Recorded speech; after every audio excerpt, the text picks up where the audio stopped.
Yeah, a little bit, but keep in mind that they thought entering the quarter that the crypto inventory situation would last 1 to 2 quarters, so it's going to be 2 quarters.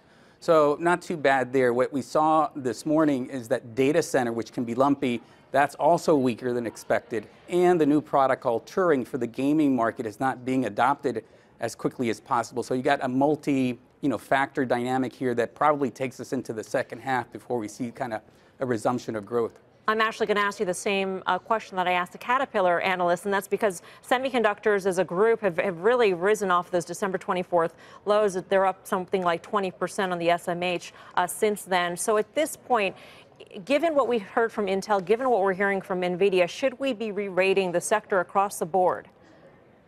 Yeah, I think so. I think right now China macro issues, inventory issues broadly are something to keep in mind. We're hoping that the second half is going to be better, but we really don't know. So we've been telling clients to keep focus on names that are immune to some of these things, like Xilinx, for example, or even though AMD is going to be impacted tomorrow by this crypto thing as well, we think in the second half they have material market share opportunity. So a re-rating is probably in order, but keep in mind that to focus on names that have very clear product cycles that can immunize them somewhat. Hans, what do you think has been happening with their business in China? You're talking Nvidia? Yes.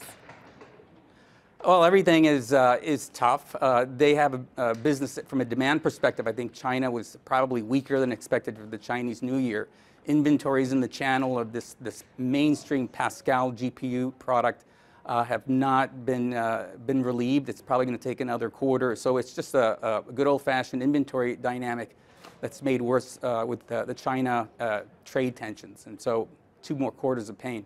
You know, it wasn't too long ago that Nvidia was the hottest stock in the market. It was immune to some of the declines we had seen in other chip stocks, as well as the whole technology field.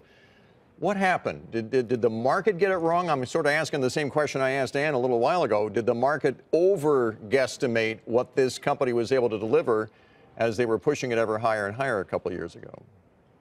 That's right. I think a crypto dynamic will end up being a full year of pain. It's not a 1 or 2 quarter thing, but all in, it's probably a full year. So everybody kind of missed that, or most of us missed that. The data center business, which has been growing at a 50% plus clip year on year for the past couple of years, is just taking a pause.